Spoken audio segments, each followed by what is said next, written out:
Près de 4 ans après leur coup de foudre, Stéphane Bern et Yori Bayer filent toujours le parfait amour. Et ce ne sont pas leurs 20 ans d'écart qui viendront ébranler leur équilibre.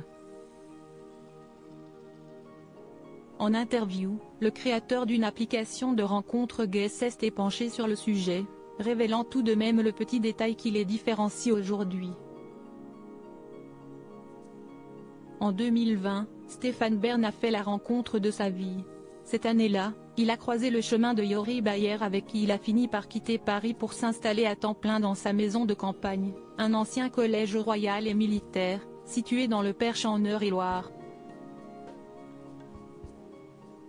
Les deux hommes se sont même pacsés et songent désormais au mariage. Ça nous est arrivé d'en parler. Ce que je trouve magnifique, si est de se marier au bout de 30 ans de vie de commune.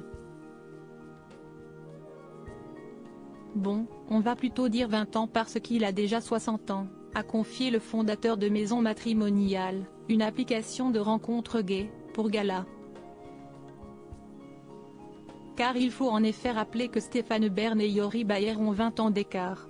Une grande différence d'âge qui n'a toutefois jamais été un sujet pour le couple, si est comme si on avait le même âge, estime d'ailleurs l'entrepreneur. Et pour lui de plaisanter, parfois, Stéphane, j'ai l'impression qu'il est plus jeune que moi dans sa tête, il rit. Non mais si est un vrai gamin, et si est pour ça que ce mec me surprend tous les jours de façon bien différente. L'âge ne change pas grand-chose. Yori Bayer chanceux d'avoir trouvé Stéphane Bern. Seul détail qui lui rappelle tout de même que l'animateur est son aîné, les maux physiques qui arrivent avec le temps. 40 ans et 60 ans, je ne vois pas trop, à part qu'il commence à avoir mal au dos, a-t-il souligné en rigolant. Pour le reste, Yori Bayer se dit surtout chanceux d'avoir trouvé en Stéphane Bern le partenaire idéal. Leur histoire lui a ainsi fait recroire en l'amour véritable, lui qui avait jusqu'à présent été plutôt déçu par ses précédentes idylles.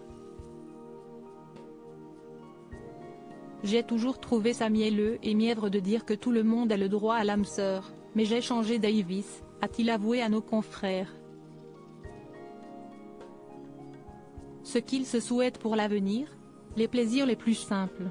Avoir du temps ensemble, avec nos chiens, et regarder une niaiserie à la télé ou sur Netflix et avoir ma tête sur son épaule.